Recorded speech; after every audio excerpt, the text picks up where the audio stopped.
We came all this way to explore the moon, and the most important thing we discovered was the Earth. William Anders. Yeet yeet. You gotta love it, right? We got all the things in the wrong places again. Is that the one? That's the one.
From high atop the battlements of Castle Curmudgeon, where this weekend has already extracted a heavy toll. William A. Anders, San Diego, California, Major General, U.S. Air Force, Astronaut Group 3, Lunar Module Pilot, Apollo 8, former U.S. Ambassador to Norway, arguably the author of history's most famous photograph, perished on Friday afternoon at the age of 90 while solo flying a T-34 Mentor over Puget Sound in Washington, and thus another one of the greatest living Americans has passed from our midst. And the number of living men who have flown to the moon is now down to 5. Will I have more to say about this in the main segment? And will I answer the question, why did Apollo 8 have a lunar module pilot when it had no lunar module? Well, what the hell do you think? But for right now, here's your Decline of Western Civilization news roundup for the first week of June 2024. Dateline Washington, Monday, 3 June. Numerous federal government agencies having evidently not gotten the memo that people are really getting quite sick of incessant in-your-face celebrations of non-normative sexuality fell all over themselves earlier this week to make sure their social media pages looked like a big wall of skittle vomit, and to post messages about how stunning and brave and virtuous it is to do things with your genitals that most other people don't do. The Department of Education was the first float in the Skittle Vomit Parade this year, because of course they were. And just look at how stunning and brave that graphic is. It was accompanied by the following message, quote, "Every student should feel safe attending school in America, free from discrimination and valued for who they are. That means creating a welcoming and safe learning environment for every LGBTQI+ student and ensuring educators have resources to support LGBTQI+ young people." End quote. Next up is the Department of Energy, and ooh, look here. I think that one's even more hideous than the last one. Do they try intentionally to make these things just as ugly as humanly possible, or is it like a fun coincidence? The accompanying message reads, quote, "This Pride Month and every day, we celebrate LGBTQ plus Americans and their invaluable contributions to every industry and every community. We are resolved to fight hate and discrimination and champion LGBTQ plus people so everyone can enjoy the promises of this great nation. End quote. Okay, now let's see what the Department of Labor came up with. Ooh! Splendidly ugly. Pretty much a direct affront to every principle of visual design. Very well done indeed. Message reads, quote, "At the U.S. Department of Labor, we're committing to promoting opportunity for all workers. Insert rainbow emoji. Proudly standing with LGBTQI plus workers, we recognize their invaluable contributions to diverse and inclusive workplaces." End quote. Next, there's the Department of Agriculture, who provided this lovely image of, like a gay black farmer raking a transgender field? Is that what I'm looking at? Pretty esoteric, this one. Message reads, quote, "This month, we uplift the achievements and resiliency of the LGBTQI plus community. USDA is committed to continue fostering cultural competency within our workforce and advancing equality for all we serve. Happy Pride Month." End quote. What the hell does fostering cultural competency mean? And what the hell does it have to do with agriculture? Unclear, but who gives a shit anyway? And last but not least, I think the Health and Human Services Department wins the gold medal for most unconscionably ugly Pride Month graphic. Just feast your eyes on this thing, ladies and gentlemen. Like, if your whole purpose as a graphic designer was to make the absolute ugliest thing in the history of the universe, could you make something uglier than that? In this reporter's opinion, no, you could not. Message reads, quote, "During Pride Month, we celebrate the courage and resilience of the LGBTQI plus community and stand beside them in the fight against hatred and bigotry. Today and every day, HHS remains deeply committed to protecting the rights of LGBTQI plus Americans." End quote. So stunning, so brave. Dateline Wilmington, Tuesday, 4 June. Erica Jensen, an FBI forensics expert, testified in Hunter Biden's gun trial earlier this week that the infamous laptop from hell is in fact 100% genuine and hasn't been tampered with by anyone. And first, let me just say this trial has been really good for me since right from the day it started, Hunter Biden's cocaine blues shot back up to 1,500, 1,600 views a day. So it's nice that I get to financially benefit in some small way from this dude being a sloppy, degenerate crackhead who sticks it in his dead brother's wife and lies on federal gun form. But wait, I hear you say, didn't 51 very illustrious, very distinguished former federal intelligence officials sign a letter saying that laptop had all the hallmarks of a Russian disinformation project? Well, yes, they did. And didn't all of the intellectual sludge factories we used to call news outlets wholeheartedly endorse that assessment? Yes, they did. And didn't Facebook and Twitter take punitive action against the accounts of their own users for attempting to discuss it, even in private messages? Yep, that happened too. So surely they have all issued retractions and apologies and promised to do better in the future, right? No, they have not. Not a single one. And don't call me Shirley. And I know the other question that you also want the answer to.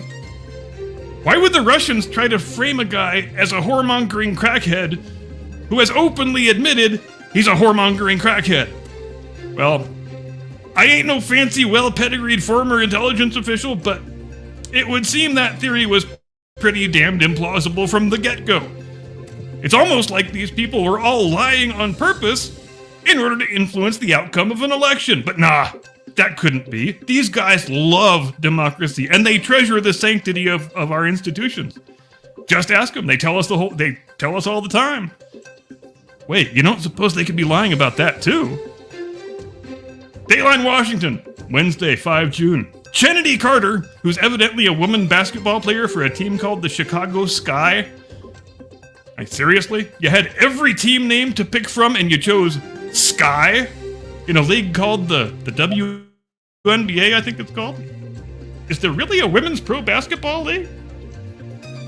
Along with some of her teammates, she reacted with shock and befuddlement this week when they got off their team bus and a man with a camera and a microphone attempted to ask them some questions, which, admittedly, when you're a WNBA player, reporters covering your league is just about the last thing you ever expect to happen. And to hear these chicks tell it, it was just about the most horrific assault that any of them has ever experienced. And yes, I know Kennedy Carter pronounces her name Kennedy, but you know what I say to that? If your parents wanted you to be called Kennedy, they would have spelled your name with a freaking K and not a freaking CH. So congratulations, Kennedy. Here's a selection of their tweets for your enjoyment, which they issued before the video was made public. From Angel Reese, quote, "Finding out our team's hotel to pull with the camera as we get off the bus and put it in my teammate's face and harass her is nasty work." Was that a sentence? "This really is out of control and needs to stop." From Michaela Onyenweri, quote, "Getting harassed at our hotel is where the line needs to be drawn. Some fans have no chill." And chill is in all caps with 5 L's. So clearly a very serious situation. From Isabel Harrison, quote, "Wow, thank God for security. My teammate being harassed at our hotel is insane. Couldn't even step off the bus." 3 exclamation points on that one. So anyway, after several hours of this overheated blubbering hysteria, the harasser in question, who it turns out is just some blog reporter who covers the WNBA, talk about a job title nobody would ever want. He released the full video of the supposed incident in which it's clearly shown that all he did was approach Kennedy Carter and politely ask her a perfectly reasonable question as she got off the bus.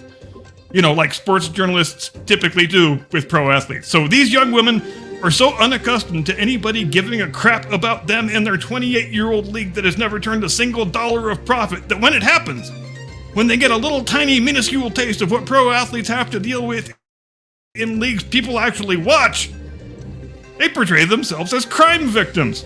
So outstanding work, ladies. Really, really good job ingratiating yourselves to the public.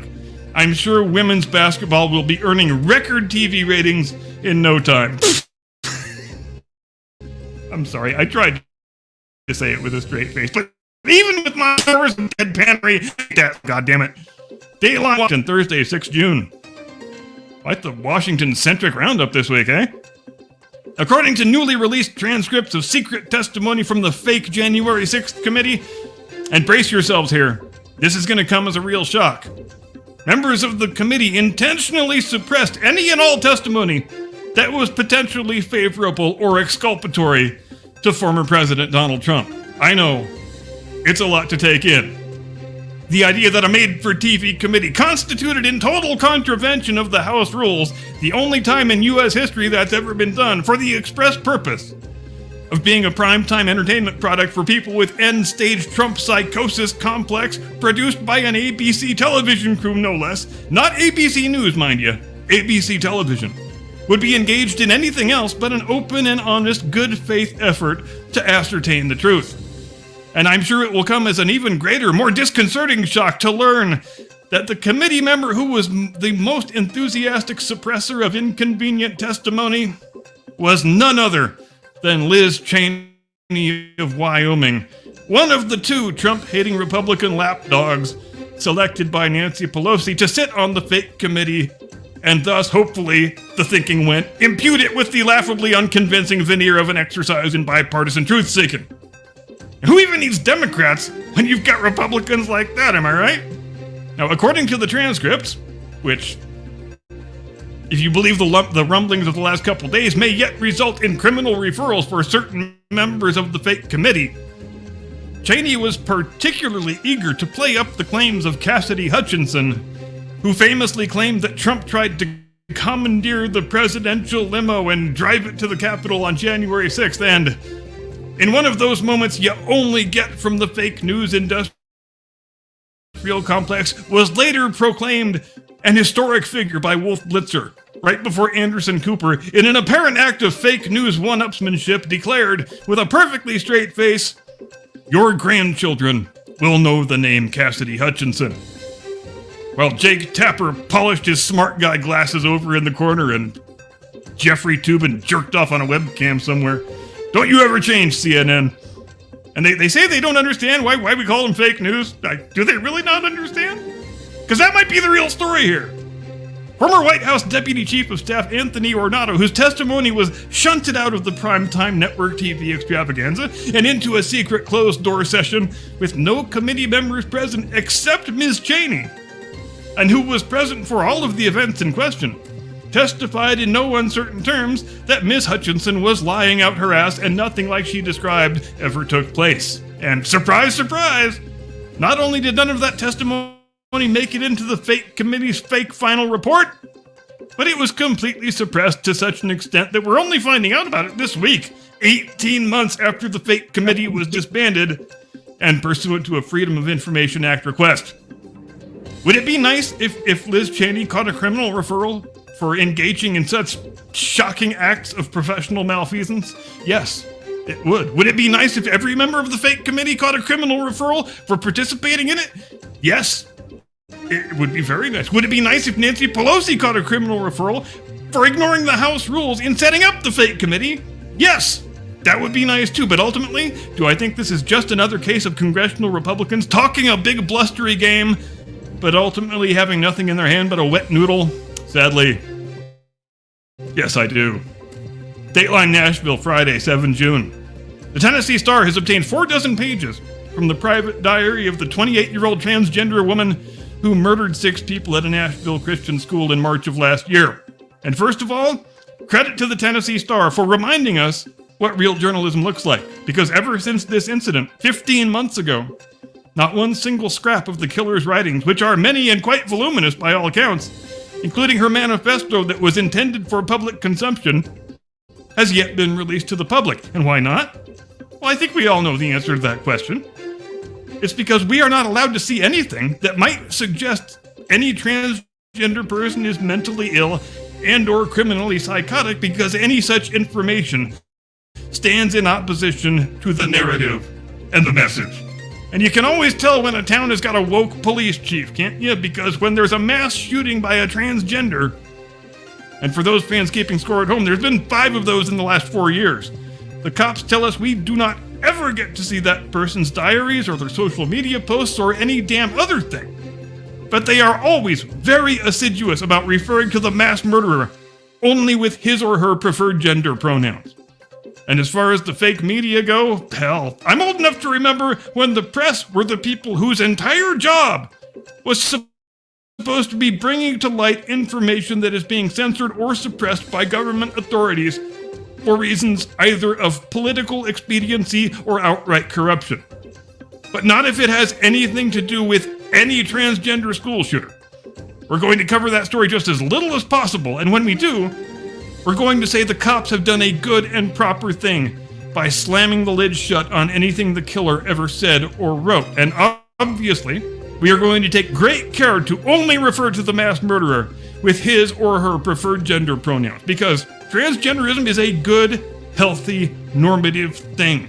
Young people taking cross-sex hormones and getting their healthy sex organs hacked off in some human butcher shop is a good and healthy and normative thing. We invested ourselves so totally and so completely in the narrative and the message that we mustn't do anything that might potentially call them into question or disrepute.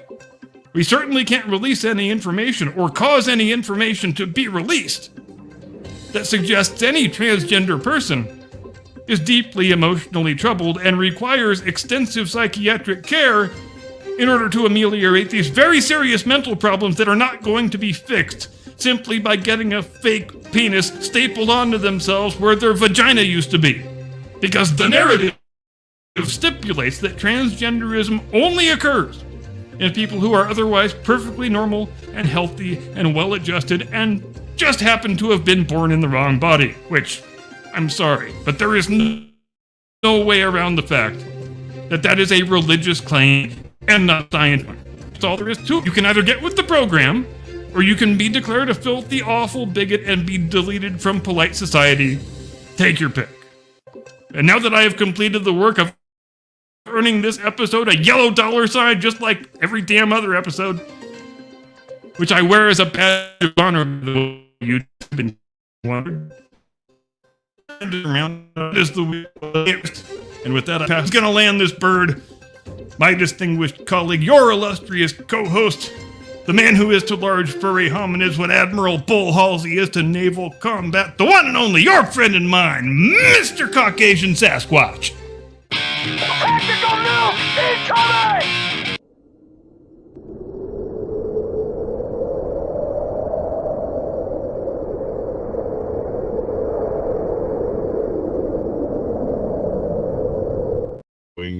I can't tell.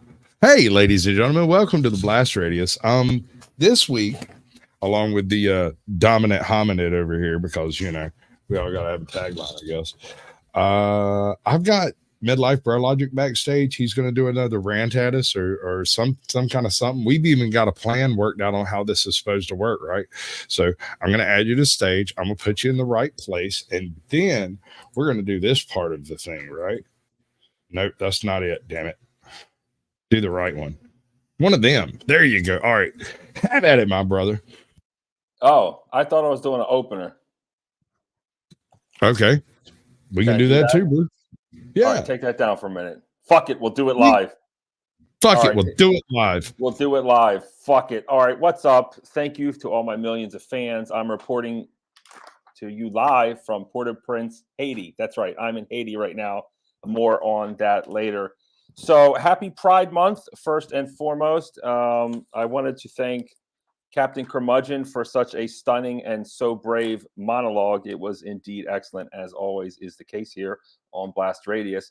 But in an effort to, let's say, unite all of the factions and to celebrate Pride History Month, I had to participate in something rather prideful.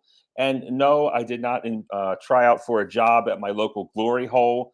Not to let some of my male listeners down. Sorry, that wasn't me at the local glory hole spot. No, it is not me indeed. What I did do is do something as gay as I could possibly think of. I did the gayest thing I could think of.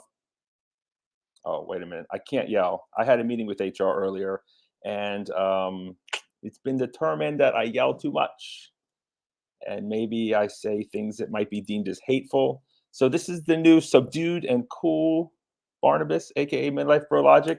So I'm not going to go off and yell. So sorry if that's what you want, because you're not going to get it. I don't like going into the HR meeting anymore. But listen, I did the gayest thing I could think of. Not at the glory hole. No, I started paying attention to beauty pageants. Yes, beauty pageants, right? And I have to think back. When was the last time that straight white males paid attention to beauty pageants? Well, the last time straight white males paid attention to beauty pageants was Vanessa Williams. Who remembers Vanessa Williams? I remember Vanessa Williams. Wow, she was a beauty. So stunning, so brave. But how did she lose her title, right? Do you know she lost her title? Yes, she lost her title doing something that is homophobic. That's right. She was found to be in a lipstick lesbian layout in Penthouse. You know what I'm talking about, old people. You know what I'm talking about. In an effort not to be called a boomer, in an effort to try to be cool, I want to immerse myself in the modern beauty pageants. But straight white males haven't paid attention since Vanessa Williams, probably the greatest Miss America that the world has ever seen, in my opinion. Go check out her Penthouse layout. It's 10 out of 10, absolutely. But listen, what did I find since straight white males left beauty pageants? We're not allowed in there anymore. If we show up, we're called creepy. We're called predators. We can't even go and admire beautiful women anymore. What has the world come to? What has the world come to? And ever since women took over this, ever since we let women take over their own beauty pageants, oh my goodness, what's happening in the world? What is happening? Feminists are destroying feminism. Wait a minute, let me say that again. Feminists are destroying femininity. That's a tough word for me to say. They are destroying it. And how are they destroying it, Barnabas? I'll tell you how they're destroying it. Let's just do a quick rundown of some of these contestants that are just of note, something I thought of. First off, a month prior, a former Miss Ecuador contestant was gunned down in broad daylight by some gang member. That's tragic. That's actually not funny at all. There's another contestant. She's 46 years old from Miss Ecuador. Come on. And she's a Miss and MISS, and she's a single mom. Come on. What happened? What is this? There is a Miss Argentina contestant who is 60 years old. 6-0. What is the world coming to? What is the world coming to where we just have these lax standards? We let 60-year-olds call themselves Miss? What is this? The only Miss that's over 60 that I want to call Miss is Swiss Miss. And I'm talking about a Swiss roll. Thank you very much. That's all I want. This is too much. Let's not forget Miss Alabama. She's morbidly obese, people. Morbidly obese. It's too stunning and too brave. No, the fat acceptance movement is out of control. No, thank you. But I'm not done. No, I'm not done. In my own state of Miss Maryland, look, I'm out here in Haiti. And since I left, what happened? A chick with a, how shall we say it? A transgender woman is the most eligible woman in Maryland. She is a Cambodian married to a U.S. Marine. Now she's an American citizen, and she's touring the world for USO, entertaining the troops. How? She is Miss Maryland. It's insane. I don't know what the world's coming to. I am completely appalled by this, and I think it's time to make women great again. Let the straight white males back in. Straight white males, they don't have to let us in. We have to take over, okay? We have to take over. We can't let little girls run organizations, or this is what you get. You get women with penises, you get grandmas, and you get fat chicks. Who wants that? I know I don't, and I know straight white males don't want that either. This is out of control, so no way. Look out for that. But happy Pride Month. That's about as gay as I'm going to get this month, and thank you very much. That's all I got for you now. All right, bud. So now we're going to add everybody to the stage. Hey, how is everybody? Did you Hello, have a audience. as if you haven't seen them before? What are y'all doing there? Why are you watching me? Who are you? I totally didn't record that roundup yesterday and changed my hat since then. Oh, no one noticed. Like, No one remember what noticed. nobody knows we've made errors unless we tell them. So if you just pretend that's how it was supposed to be, everybody thinks that's what we made. And That is exactly how it's supposed to be because we are professionals around here. right. See, this guy's the most professional. All right. So you know what I brought to talk about this week? Tell us, goddammit. I don't. There has been a bird flu death in Mexico. Now, usually I wouldn't even make a stink about this, but it's the H5N2 variant, which has popped up 24 times over the past 20 years in, I don't know, 15, 20 different countries. The thing about this particular infection in birds, most birds, not all, chickens, specifically certain breeds of chickens, it kills so fast that like the farmer comes in and feeds his chicken and leaves and then comes back and all but 2 or 3 of them will be dead. Like, it's unbelievably swift in the avian population. But in humans, it's a little slower. It's still highly infectious. It's still highly transmissible. But because it's a little slower, the transmission window is a little wider. So far, these things have all occurred out in distant population centers away from major cities and stuff. And so typically people get sick, they die, they do the thing, you know, people show up later and it's like, oh crap, everybody over here's dead, right? Except when you look at the actual data as to what this particular infection does, it seems to kill specifically along family lines, and the people that are recovering are also along other family lines. Now, that's just surface, like looking at the statistics of it, but there are basically certain phenotypes that are more susceptible than others. Some people can wander through this area with no problem and they just won't get it. And other people are highly susceptible to it. And it presents in 2 different ways. Classic flu, except really quick. Like, you get a little bit of a sniffle, you get a headache, you get the achy feeling, you get a fever, and the next thing you know, your lungs are full of fluid, you've got a fever of 104, 105, and you know, it's rapid for a flu. Spoiler alert. Yeah, you see where this is going? You want to pick up from there since you've read the manual? No, you take her on home, buddy. So all that this thing needs, this thing could very well be the stuff of nightmares. This could be the beginning of a non-bird fallout future where it wasn't bombs that dropped, but a freaking chicken that died, right?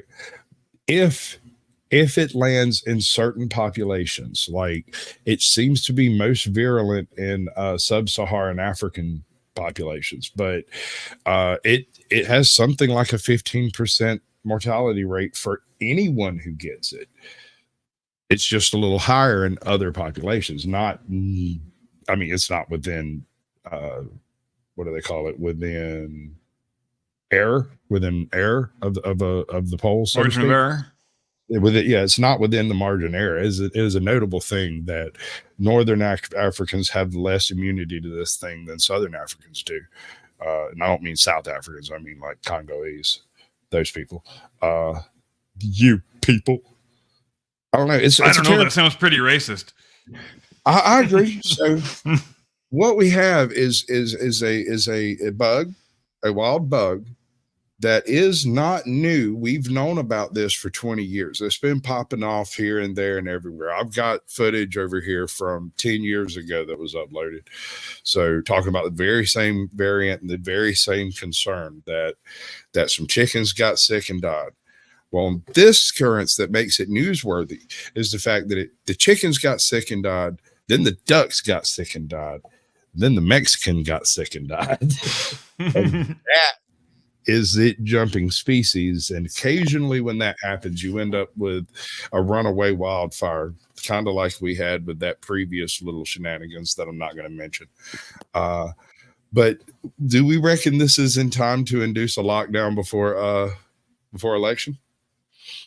You know, Mr. Sasquatch, I'm glad you brought this up because it's been many months since we heard from our good friend, Dr. Anthony Fauci, who went to Capitol Hill this week with the government security detail that he still has for some reason, and the government vehicle and the government driver, even though he's no longer a government employee. And he went up there and swore up and down that he handled the China virus pandemic just as well as he possibly could have handled it. And I'm sure that his successors will do just as well with this latest public health crisis. Right. What do you think, Midlife? Do you think this is going to be an actual concern with the approaching election and whatnot? Do we not let any crisis go to waste? There's a few things that first pop out. Somehow I want to blame the new female Mexican president on this. So I'm trying to figure out a way to connect the dots, right? Let's face it. This woman, there's no Jewish people in Mexico, and there's no female leaders in Mexico. Now, all of a sudden, I'm supposed to believe that a Jewish Mexican woman is the president. No, thanks. I don't believe that. That's Mossad. That's CIA. This is out of control. I don't believe any of that. So somehow I think it's her fault. But moving forward, let's just identify the elephant in the room. Did Dr. Fauci, am I going to get banned for this? What should I say here? Let's find out. What were you going to say? Did somebody that Curmudgeon mentioned, and the great, how do we say, impression of Dr. Anthony Fauci, just go ahead and say it.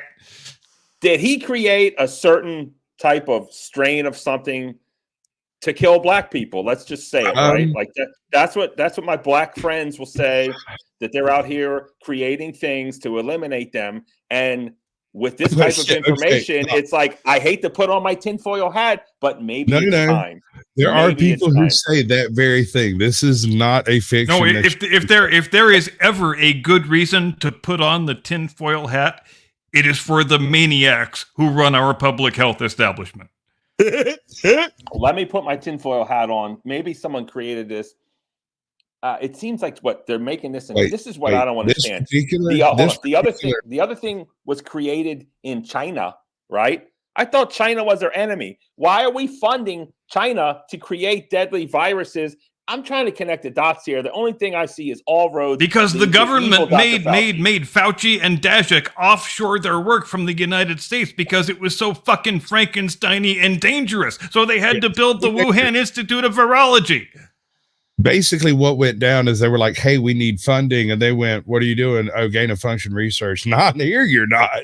Where are you doing? doing it here. We're not doing. We got somewhere we're going to go do it. It's not here. It's all right, but look, just don't do that stuff around here because we don't do that stuff around here. We got enough syphilitic And they tried to give it the veneer of being on the level, so they wanted international observers to come in, and the French said, "Sure, we'll come in and be the international observers." The French lasted about 9 or 10 months, and then they said, "We are fucking out of here. We do not support the shit that's happening in this place, and we are gone." And within less than 6 months after that, we had the China virus. Coincidence? You tell me. You tell me. All right, I don't know what this is. I guess, although the fourth thing I want to say is after this past, let's call it debacle, right? I'm going to call it this past debacle. If anything, debacle is an understatement. Yeah. I feel like it's the little boy who cried wolf. I don't believe all this stuff. And if something serious actually does come along, I'm not going to believe it until I'm 6 feet under. So thanks, Dr. Fauci. Just one more way of I hear what you're saying. I hear what you're saying. But the only assumption I'm willing to make is that the public health authorities will handle it in the absolute worst, most disastrous, most incompetent way possible. The thing that they will make shitloads of money and gain more political power in the process. The thing that is notable here is no previous exposure to poultry or other animals. There had been H5N2 strain found in birds in the area, dead birds, but he had no known direct exposure. So there's no infection vector, which is indicative of there having been someone else that was sick before him. So out there in the world right now might be some dude out there on a bus who's just got a mild sniffle and has no idea he's carrying the N plague. I'm talking some serious 12 monkeys shit. Like, this stuff is terrifying if it can get off the ground. Let's say, hypothetically, his son-in-law is a Delta pilot and he goes home for the weekend for a wedding or something, shakes hands with his old grandpa who happens to have a little sniffle. It doesn't kill that guy. He's been a poultry farmer his whole life. He's probably encountered it a dozen times inside his life, but he's still got a little sniffle. He imparts it onto his pilot son, who then goes through several international airports in the course of the next few days. Literal 12 monkeys plot. I'm not even joking. But chances are his son's actually some dope fiend in the cartel. So it might work out in the long run. You never know. Well, presumably then we would have to ask ourselves the question, is this just going to be co-opted by certain people and certain industries and certain institutions into a political cudgel that they can use to rig another presidential election? Possibly. It's not impossible. It's not an impossible concept. This thing, depending on the variation inside the actual strain itself, will either be more or less infectious through like common contact than the standard flu. And if it goes one way, it's generally more infectious, less lethal, but less infectious, more lethal. It takes a heavier dose to kind of get you sick, but once you're sick, you're more likely to pass away. In this case, and go ahead. In this case, the symptoms are so freaking generic. By the time you realize you don't have hay fever and bad chicken last night, your ass is going to be on IV and oxygen. Right? That's the thing about it, is the rapidity of your sickness. This is one saving grace with this particular bug, is it takes effect so very quickly that most people feel bad and don't go to work. They don't do anything that puts them at risk of running into other people, and they do it real quickly because they feel bad. And you feel that bad. Now, as far as lethality, that kind of turns around to whether or not you're susceptible and what kind of care you get during that time period. So typical, keep your feet warm and your head cool, prop your feet up, Netflix for a couple of days. Most people be just fine. The most important question to ask with regard to lethality, and it is a question that the public health authorities and the government authorities and the fake news media were shockingly uninterested in asking 4 years ago, was, as a practical matter, what threat does this pose to a regular, healthy person? That question was never asked, and so we locked down the entire society when there was never any medically indicated reason for doing that. We destroyed entire national economies because the public health authorities wanted to jerk off under the table and feel like they were big shots, and they got their wish, didn't they? Well, here's the difference. Here's the defining line between this particular case and previous cases of this particular virus being found previously. In previous incarnations, when we've come across it, it has almost always decimated some part of the natural wild population of birds. Either that, or we would find it in a chicken house somewhere where it just decimated the chickens, right? That's kind of how we find this thing. It's not something that you're like testing for at a lab. It's something you test for after a farmer has lost everything.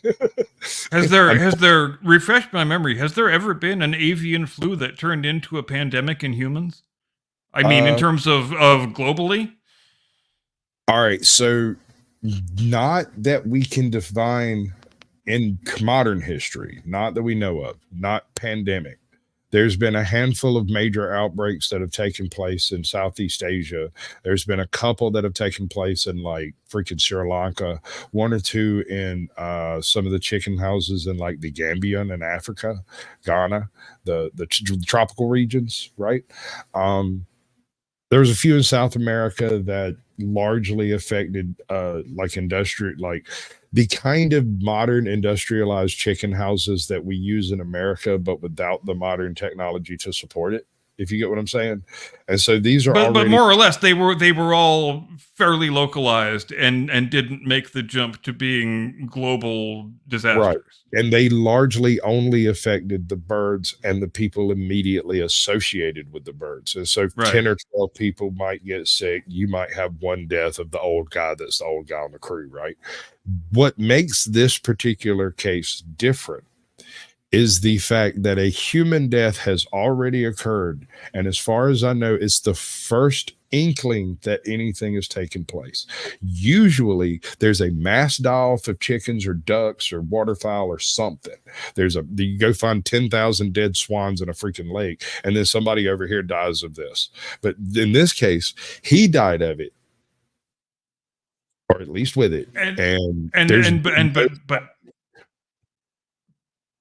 But now, based on our fairly recent experience, we always have to call into question when the public health authorities tell us that people are dying of a virus, because the last time around they were very shockingly uninterested in differentiating between died of the virus and died with the virus. Because if you got ran over by a train while you were positive for the China virus, the CDC in 2020, 2021 was more than happy to chalk you up as a China virus death without even thinking twice about it. Right. They can give you more money for it. But yep. What I'm getting at with this is this thing, if it functions in humans the way it does in birds, it could be a world ender. However, in the past, it never has functioned in humans the way it does in birds. It's always been either an immediate death of 2 or 3 people in the immediate environment and all the birds, or you have the birds wiped out and everybody leaves the area, burns the birds, comes in with Tyvek suits and do the thing, you know. But typically we don't even find out this is in the environment until after the birds have died. In this case, it was a guy who died, a person died, and he doesn't work in the poultry industry, doesn't keep cockatoos or macaws. He doesn't have grebes and he's not a bird watcher. He doesn't have pigeons. So the question is, how did he encounter this very specific virus that we've been dealing with for the past 20 some odd years? So it's not novel. It's not new. It would be considered novel in the human genome, in the human system, but we've been aware of it since like 2013. This particular case is from 2015. The other one that I found is from even earlier. I believe it was 2013. I think ultimately the moral of the story here is, if you're a person who has sex with birds, if you're a member of the aviasexual community, be extra certain to use protection for the next few months or so. So I need to say something, and I Yeah. know sometimes, Barnabas, you're just trying to be gross. You're just trying to be funny. You're pushing the limits of normalcy and decency. Barnabas, you're lying. That's not true. I'm going to tell you a true story as was told to me. Okay, this is true. And first, you must understand bird anatomy. For some people don't know, and when I learned, it blew my mind. I'm being serious. This is not a joke. listen, everybody. Birds have something called a cloaca. Birds do not urinate. Okay, and let's just talk about chickens because I've had chickens. Chickens do not urinate. They only poop. Chickens poop out of their cloaca, but that's not all they poop out of their cloaca. Chickens lay eggs through their cloaca. They have one hole in the back door. Okay? They poop out of their cloaca. They lay eggs out of their cloaca.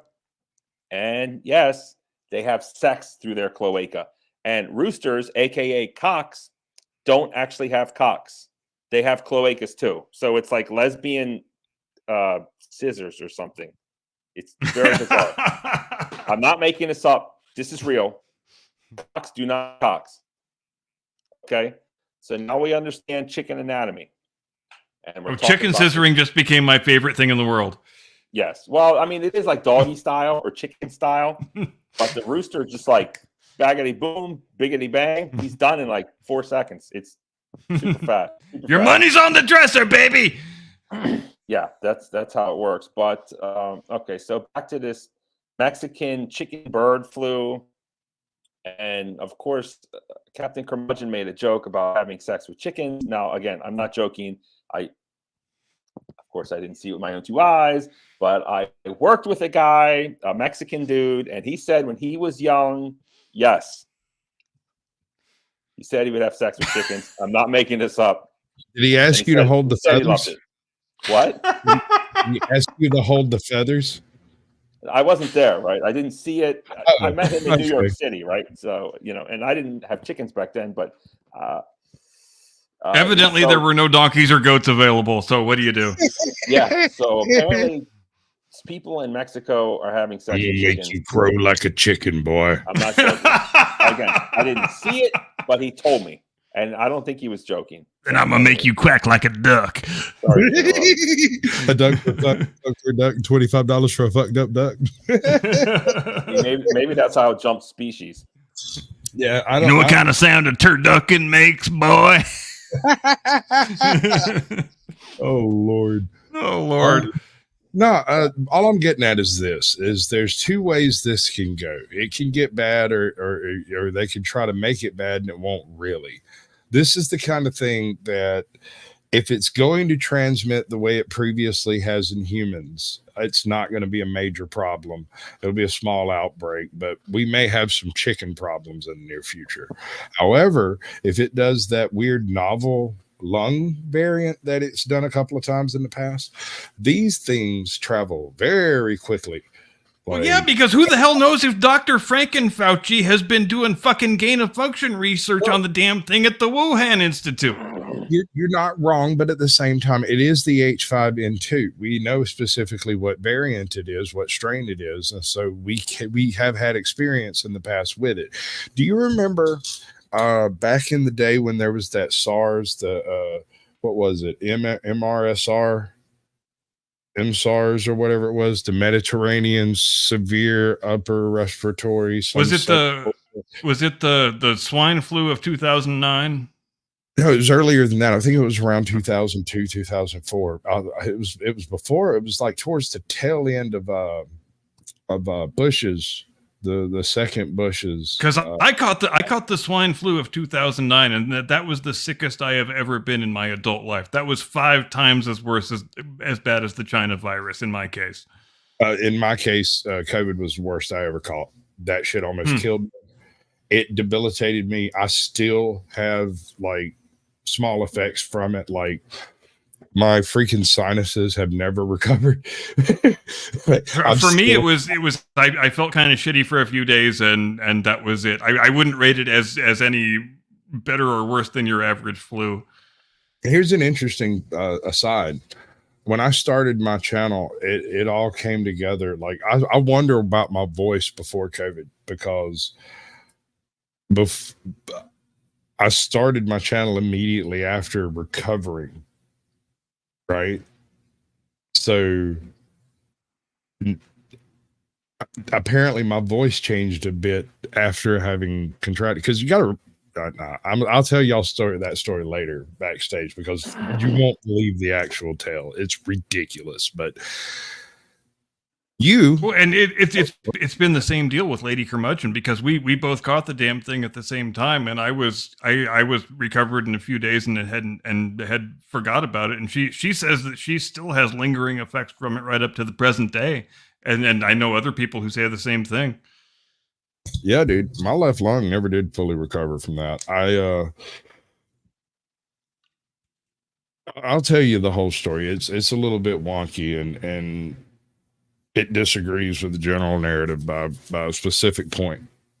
But I have a reason for the point to be valid, and so I don't want to really go into it. It's a specific case. It's not anything to do with anything. So they're choking the people to death in Alabama. Why are they doing that? Oh, is it my turn? Sure. Let's get it. Okay, so in an effort to become a serious person, in an Right. effort to become more like, let's say, Glenn Greenwald with a funny streak of Jimmy Dore, I am going to cover something that interests me, that is a serious topic indeed. And I'm going to start off by just reading something from our favorite fake news network, CNN. You know, sometimes you can find little tidbits of truth out of that. So, so here we go. Let me get my reading voice together. CNN, yesterday. Execution by nitrogen hypoxia doesn't seem headed for widespread adoption as bill falls short and nitrogen producers object. The day after Alabama carried out its first U.S. execution using nitrogen gas, its attorney general sent a clear message to death penalty states that might want to follow suit. Alabama's done it, and now you can too.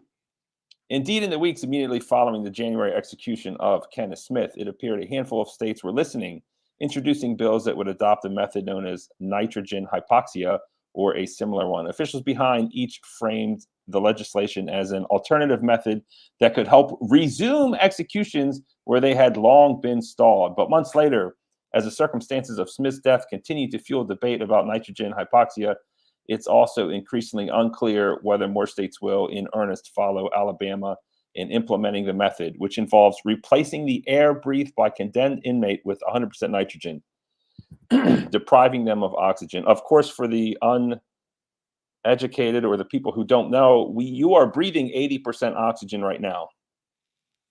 And Nitrogen. 80% nitrogen. What?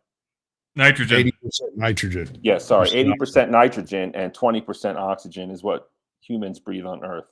Just interesting tidbit I thought I might mention.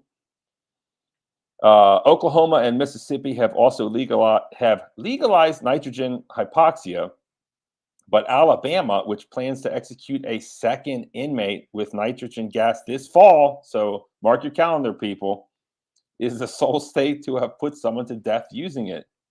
This is some interesting stuff, people. Only one of the recently proposed state bills authorizing such a form of execution has been signed into law.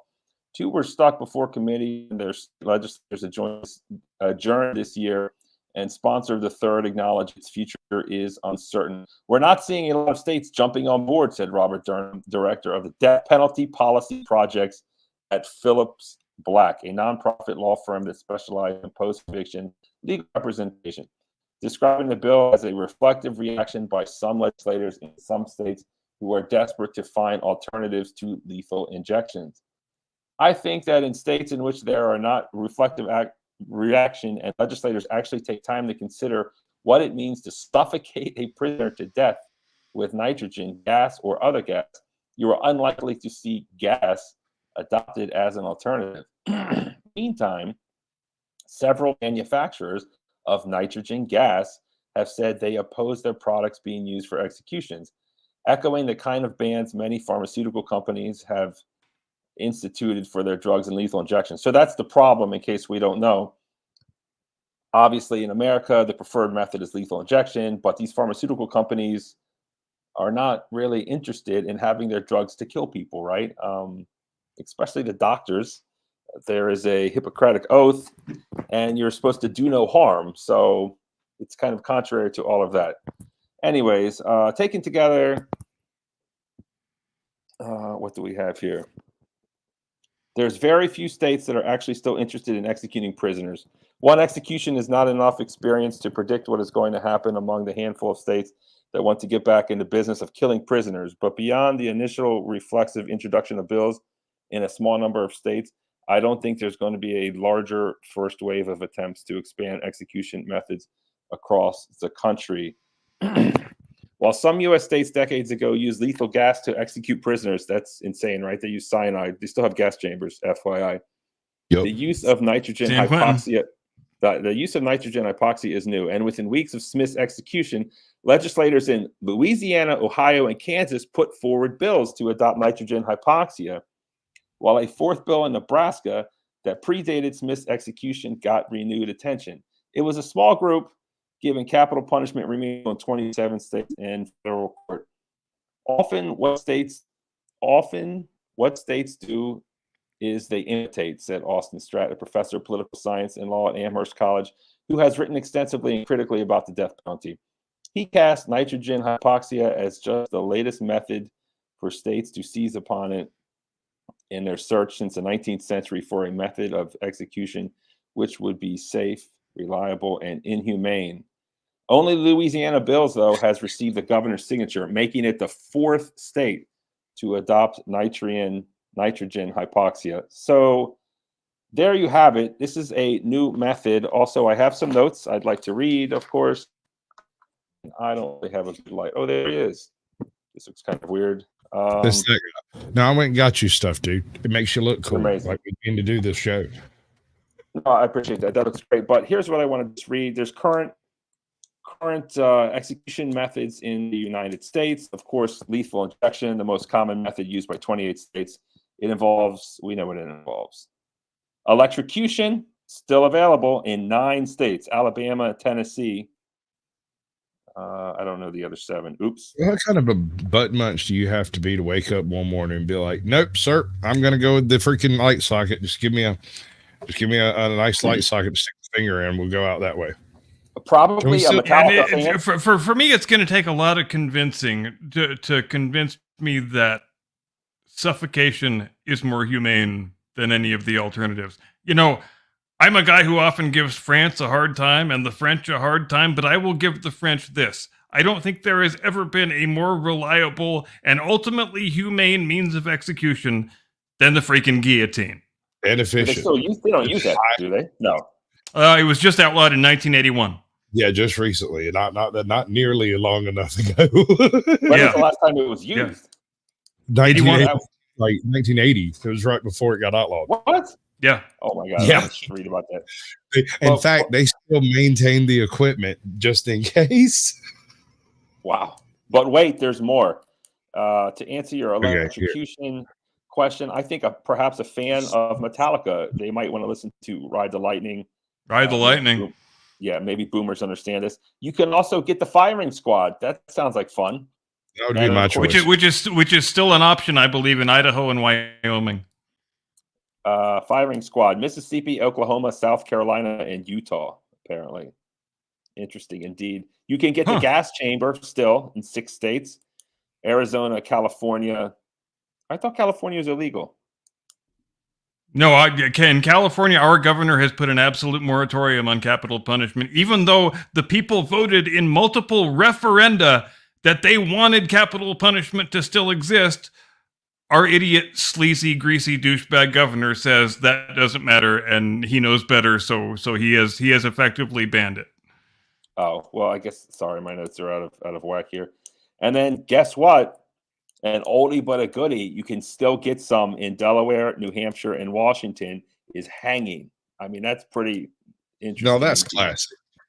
That's a good show too, for as I understand it. Well, Haiti- I would submit that a properly executed long drop hanging is more humane than electrocution or the gas chamber or lethal injection or sure as shit nitrogen hypoxia. Okay, so I have one caveat for that. If you get the right chemist, the lethal injection might be the most humane way. You smack somebody off on a fentanyl trip, they never come back. It's just like that might be. And that it seems like intuitively, it seems like that's the way it should be. But amazingly, it seems like there have been a shocking number of botches of lethal injection executions, and I don't know why that is. It seems like it should be a fairly simple procedure. I know why it is. Do you? I'll tell you why it is. Because no nurse and no EMT, and these are the people who know how to put in IVs better than anyone in the world, that's a fact, are going to put an IV in a prisoner because it's do no harm and you'll lose your license. Plus, they don't want to kill people. So the people, if you've taken the Hippocratic Oath, it would seem like that would be kind of counterintuitive to participate in that. Yes. So the people who are putting in IVs are prison guards who just took a class and they don't know what they're doing because they don't have practice. You know, as a nurse, you could put in 10 IVs a day, maybe. That's a lot for a day. And that's an outstanding point that I hadn't considered, and it does answer the question pretty satisfactorily. And but the other thing is there's different drug cocktails to kill people. And right. Yeah, like fentanyl, that sounds great. Morphine, that sounds great, but that's not the typical way. A lot of times they would give them it was like a triple drug content.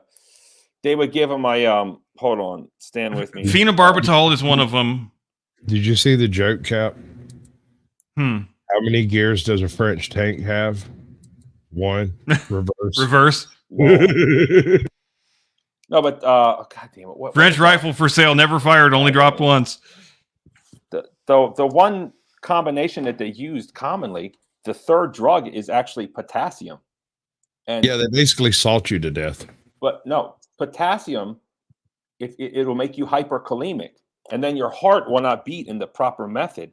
But the thing with potassium is the first drug I think they would give them was like midazolam or Versed, and then they would give them a paralytic where you're paralyzed. Right. But if it doesn't all go in right and the IV's not working, these people have no experience, potassium burns patients in the best of circumstances, even when diluted. So these like dudes are like paralyzed, kind of passed out maybe, and just have like this burning coming through their arm, just like, ugh, and it's like torture. It's got to be torture. And you can avoid all that with Dr. Guillotin's razor.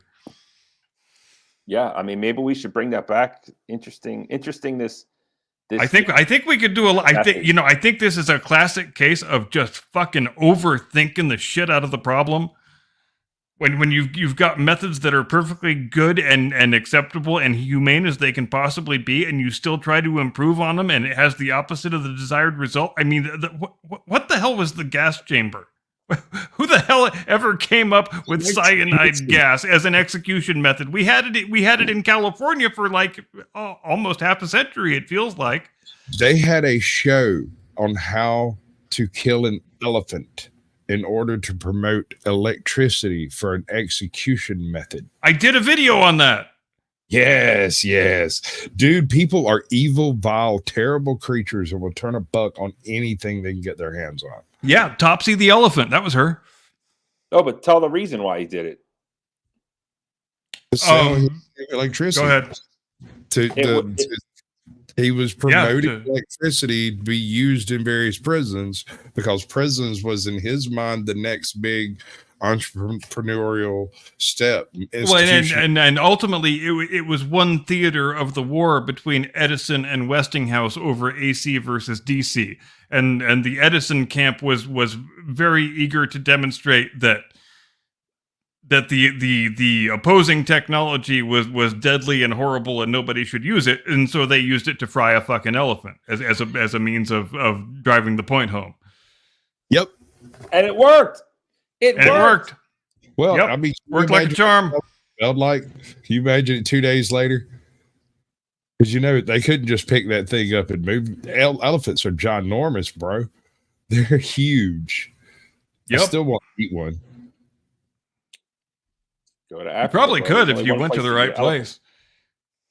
place. Okay, people, y'all got to make me a famous YouTuber so I can go eat an elephant. Although most of the exotic meat I have ever tried has been pretty underwhelming, I gotta say. Yeah, my experience. Well, I really enjoyed buffalo.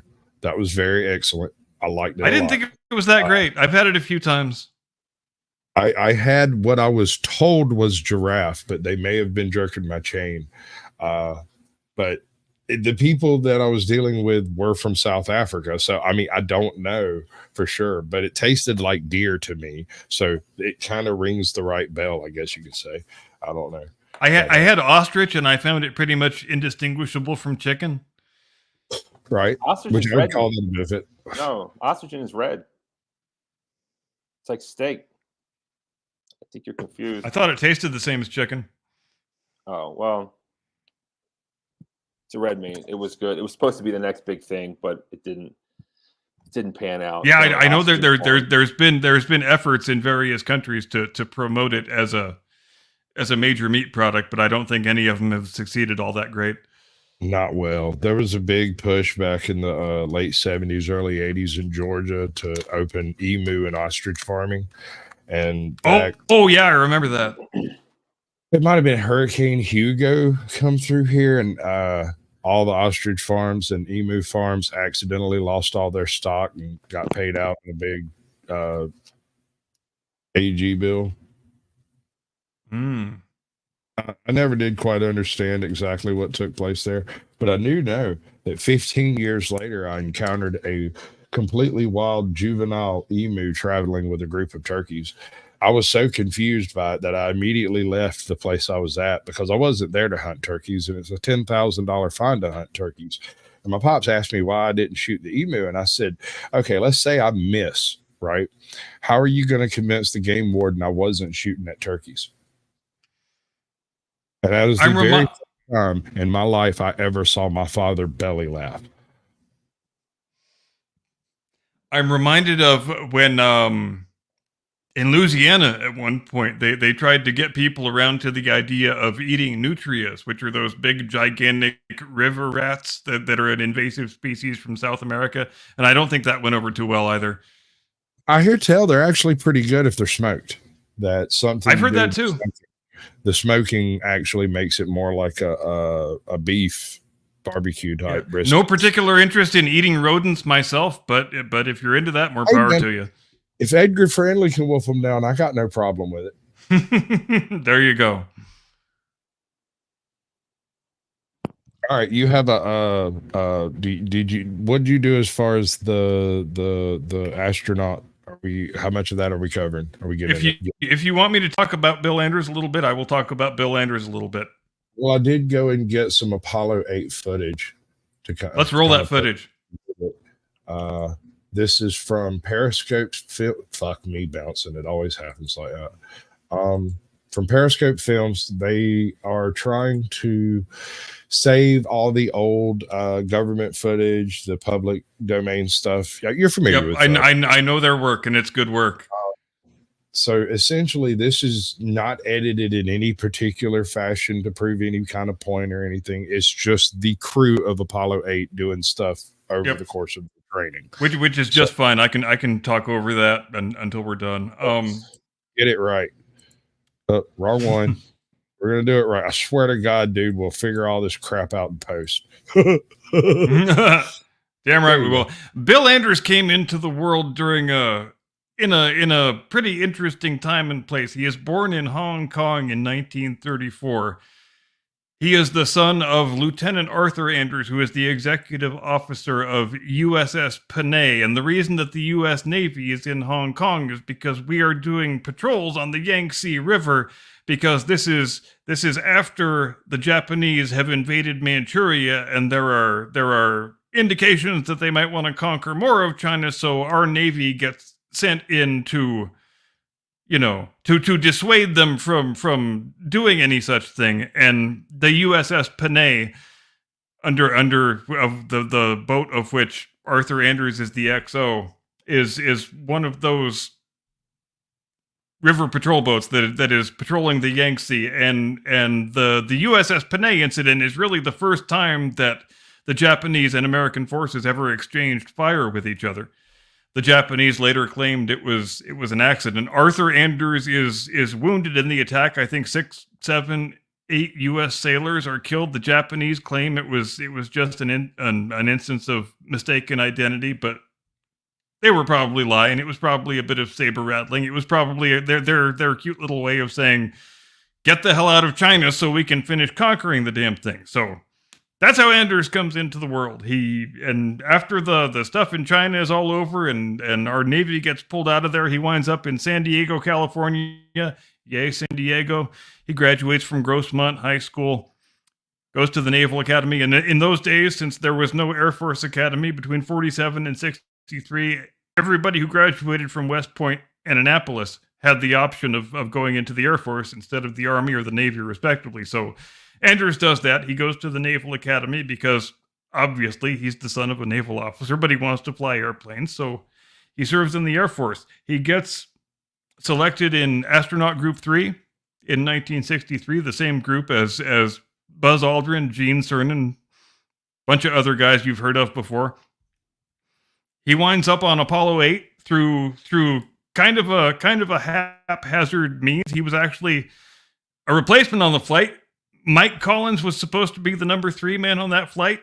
Mike Collins throws out his back playing handball. He has to have surgery, so the backup crew guy gets bumped up to the main crew. So then it's Borman, Lovell, and Anders, where before it was Borman, Lovell, and Collins. And you know how it is when you're a backup crew guy who gets bumped up to the main crew.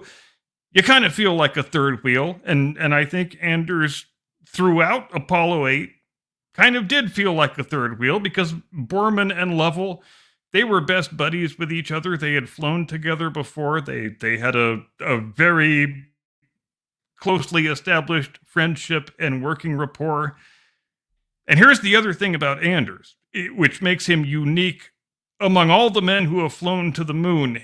It was Anders and Ed Mitchell, who were the only 2 guys who were really very open and frank about the fact that space flight scared the living shit out of me, and I never wanted to do it again after the first time. And I think it takes a lot of character to be frank about the fact that you were scared shitless. And why did Apollo 8 have a lunar module pilot when it had no lunar module? Well, here's that story. Apollo 8 originally was supposed to be an orbital test flight, the first orbital test flight of the full Apollo spacecraft stack, with the command module and the service module and the lunar module. But Grumman was having a hell of a time getting the LEM ready to fly, and it was not ready to fly, or wasn't going to be ready to fly by the date that Apollo 8 was supposed to launch. And so Deke Slayton, the head of the astronaut office, went to the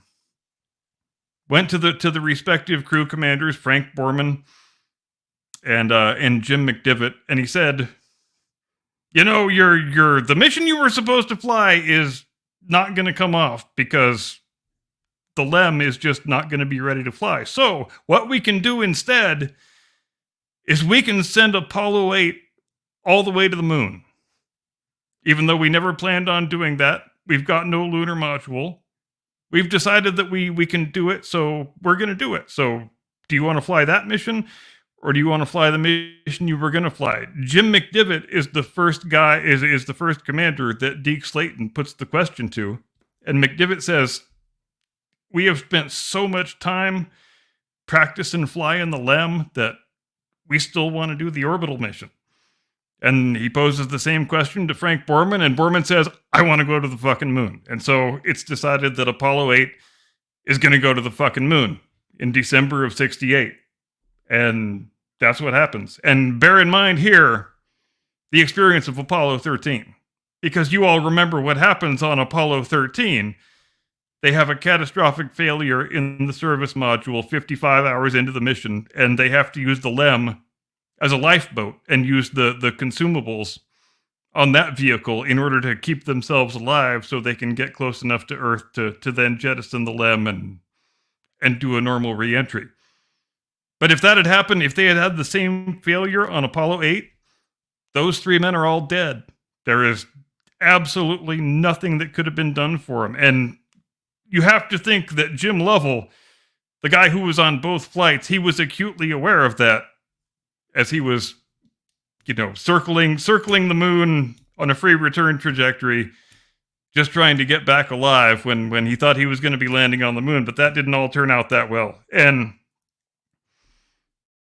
Apollo 8 it's difficult to put into perspective what a big deal Apollo 8 was at the time, because it was overshadowed so completely just 7 months later by Apollo 11, when Armstrong and Aldrin actually landed on the moon and walked on it. But in December of 68, when Apollo 8, when those 3 gentlemen became the first men ever to leave Earth orbit and fly into the orbit of another celestial body, that was the biggest, most momentous news story in the history of the world, and everybody on the planet was deeply invested in it. And as we know, Anders winds up taking the Earthrise photograph, probably either the first or second most famous photograph in world history. It's either that one or the blue marble from Apollo 17, which was, yes. But yeah, it's we could argue that point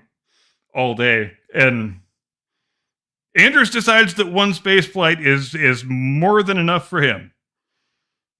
He retires from the astronaut office immediately after returning home. He becomes the ambassador to Norway for about a year because his name is Anders. Obviously, he's Norwegian. Then he comes back here to San Diego and becomes the CEO of General Dynamics, which was just about one of the biggest defense contractors in the country at that point. I remember being a little kid and driving on the freeway past General Dynamics headquarters, and it was the biggest building you ever saw in your life. It was totally awe-inspiring.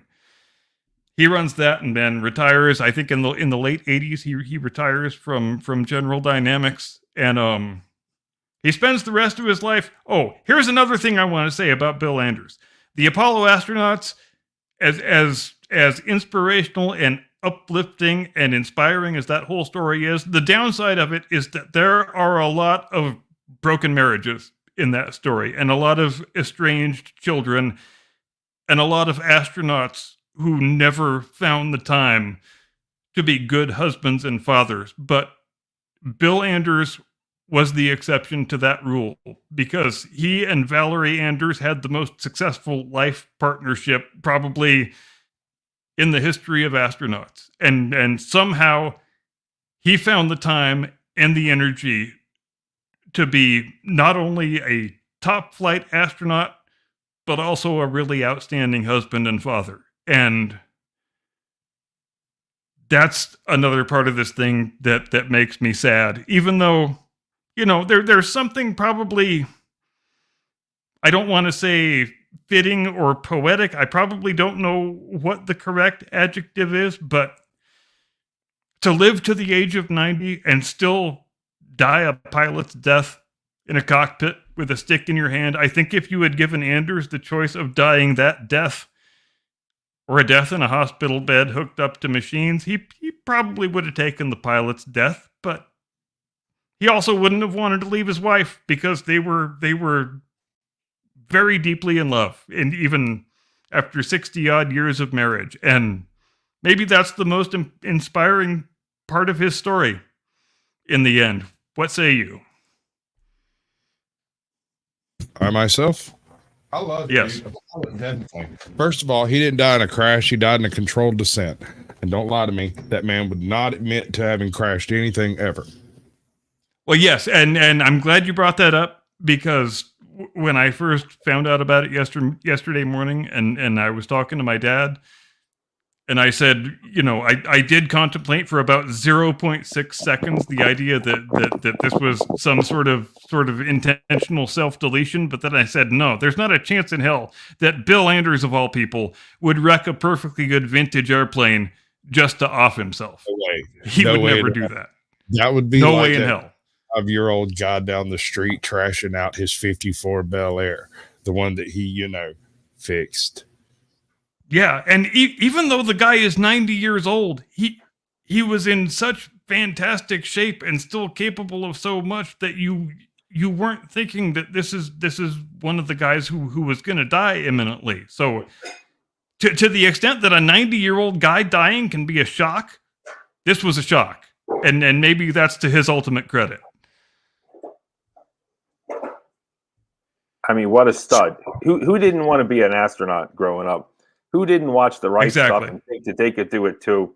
I never had The Right Stuff. I'm jealous, but I'm not hating. I never pretended to be that good. Most people are decomposing at the age of 90, let alone flying the plane or even getting in as a passenger. So this dude definitely had the right stuff.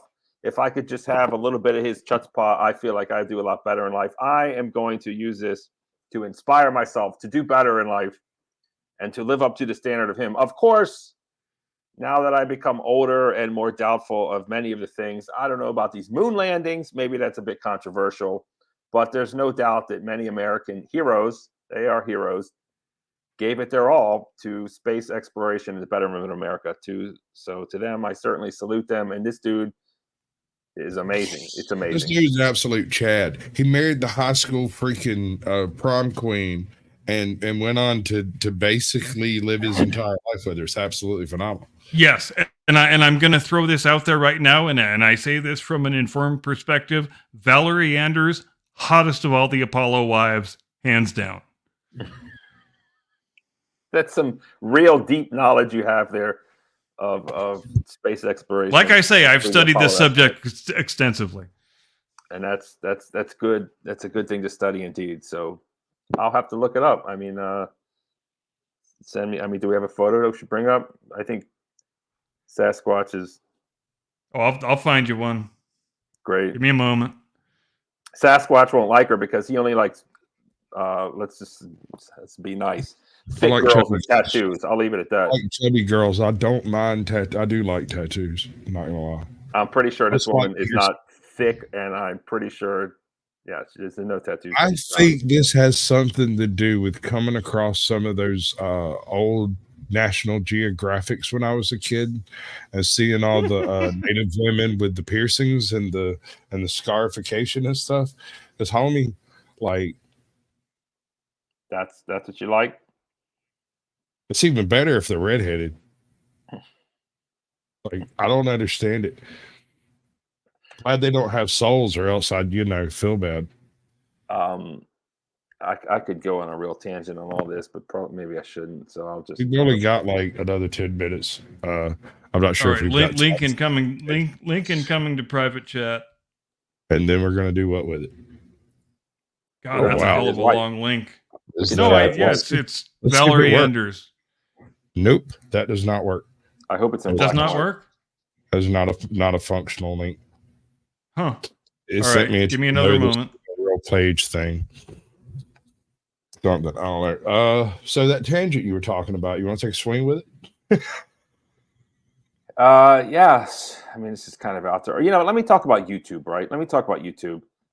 DG, Lionel Suggs, a lot of you super fans who I love to the inner depths and deep part of my soul.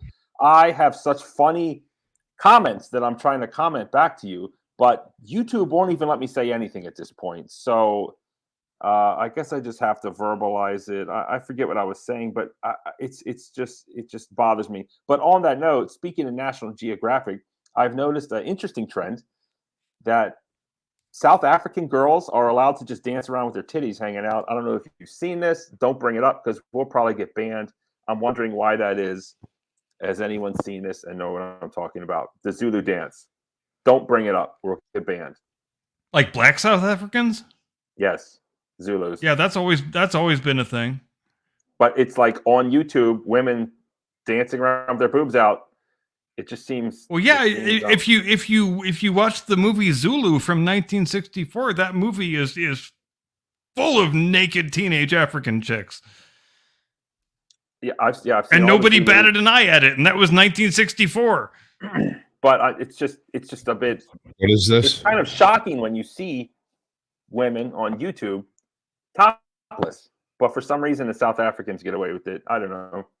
Oh yeah, there has always been a strange disparity between the way Western nudity and indigenous native nudity is treated, and I've never really understood it, frankly. Yeah, it seems a bit odd indeed. I don't know if I should get behind the free nipple campaign or not. I don't know. I'm down for free. Well, does it make any sort of practicable sense that there's absolutely nothing wrong with looking at a topless 13-year-old if she's from an African tribe versus, you know, if the same girl was American, you would get arrested for having that picture. It seems like a weird disparity is all I'm saying. I hear what It you're is saying. weird. I Very think the distinction here is that some particular elements or ethnicities are given passes on spaces that perhaps you don't understand, right? Well, and I think the distinguishing factor is that in the tribal societies, female toplessness is socially normative, and in our Right. society, it is not. That's the only explanation I can think of. Right. It just seems bizarre to Right. me. Okay. We got 5 minutes left. You want to take a swing at chat? See if we can find all the chatters. Yeah, let's take a swing. Let's What are we see. doing? We're gonna say hey to chat. You ever done that? You ever met your chat? Mine are full Oh, of yeah. trolls. Yeah, They're shout fun. out to the chat. We got millions of fans growing exponentially daily. I don't know anti-Atjack, but shout out to this person. Guy at Jack is one of my mods. He got drafted into the Sasquatch army. Fun with Dirt's my dude. He's a metal detectorist. Check out his channel. He's dope. He helps me out behind the scenes quite a bit. Thanks. Pulling up Fun with Dirt, of course. Of course, everyone knows I Lindsay- admire metal detectorists. Oh, so check out I Fun like with metal. Dirt because that's his whole spiel, man. He's getting it done. Yeah, I would never want to actually do it myself, but I admire people who do it because oftentimes they make spectacular archaeological finds. Sure. I like magnet fishing. It's so much fun because, especially down here, you're so likely to pick up some kind of random cannonball or some shit, dude. Oh yeah, are you shitting me? Down where you are? Yeah, you. Yeah, no, dude, I'm dead serious. In fact, people don't really magnet fish here for two reasons. One, we have mostly clay and sand, right? So if you throw a heavy magnet out there, it'll drop in that clay and you can't get it back. It's just never. Oh yeah, getting- you can go into any Civil War battlefield gift shop and buy a selection of bullets and rounds that have been recovered from the site, and there's still hundreds of thousands of them out there still not discovered yet. We got Lindsay Smith in the chat. Good to see you. Hello, Lindsay. Corner Clubhouse Cobalt has joined us. He does a thing every day at lunch where he's live for like 30 minutes while he eats his lunch and talks to everybody in chat. If you're a sociable type of person, he's a sociable type of person too. We have That takes a lot of sociability to live stream your lunch every day. M's Mad World fires the entire squad because the X. Welcome to the chat. Em, We love how you, are M. Don't ever change. I don't know Don't what's ever up with your change. new name, but best of luck to you there. Thanks for watching. Yeah, definitely a new name. Can't imagine why. I could make some guesses, but I don't know. Yeah, they'd probably be the same guesses as mine. You got Blue Jay 999. Good to see What you, up, Blue bud. Jay? Thanks You for look like pulling up. one of those member type people. That's cool. Yeah. You like members. We got DG. Good to see you, bud. DG's actually African, DG. Somalian, DG. living in Germany. So he's an interesting Really? dude. He's a Somalian African living in Germany, and he teaches me the fatherland's language because I'm so pathetic. I don't know German, but he does. It's insane. It's insane. What a weird. Yeah, crazy mix-up all Somali together. and German is a hyphenated nationality you don't hear very often. Yeah. Well, here he is in the flesh. Thanks for pulling up, DG. We got Oh, Tiffany. shout out to Blue Jay. Blue Jay just got a new channel too. Just check her out, right? Yeah. Give her that sub, give her a look, give her a chance. Lionel Lionel? Suggs. Dude, I'm pretty sure I knew a pimp named Lionel Suggs one time. Pretty sure he was a pimp in Warner Robins. I'm almost positive that man's name was Lionel Suggs. Well, that means you've known more pimps than I have. So Yes, sir. well done, sir. I probably have known more pimps than you. I mean, more pounds than a I maternity. just do Hunter Biden parody songs. That's the closest I've ever been to knowing a pimp. All right, who's going to do the talk out tonight? Who's got it? Let him Can we do all one, do then I'll one? do one. Yeah, let's all do one. We're going to take turns. All right, I'm going Yep. last because, like my girlfriends, always let y'all come first. Here, go midlife. Yeah, what's up? Thanks for pulling up, everyone. Thanks for attending Sunday's Hottest Ticket, 8 p.m. Eastern, every Sunday.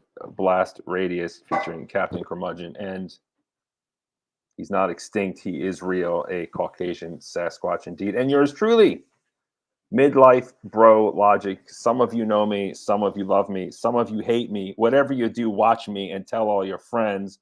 Like, share, and subscribe. Let's get this party rolling. Thank you so much. I'm out. Ladies and gentlemen, thank you ever so much for joining us here on the Blast Radius tonight. We sure do appreciate it when you make us a little tiny trifling part of your Sunday evening. And thank you ever so much for making yesterday my biggest day since last October. Keep those views flowing in. I don't even care if it's for some stupid little short video that I spent 5 minutes tossing off. Insert Jeffrey Toobin joke here.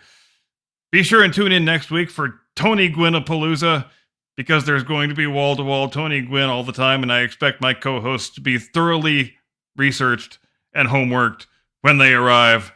See you next time. Do not comply. Get off my lawn. Thank you, ladies and gentlemen, for coming out to the Blast Radius. You know, each and every week we try to bring you a professional type of show. It don't always smack right there. We're working on it. I figure we're getting our chemistry down at this point, and eventually we'll have something resembling a product of some sort. Now, what it'll be, we have no idea. Kind of like rubbing the lamp and wishing for random wishes until something useful occurs. I don't know. Thank you. Come again.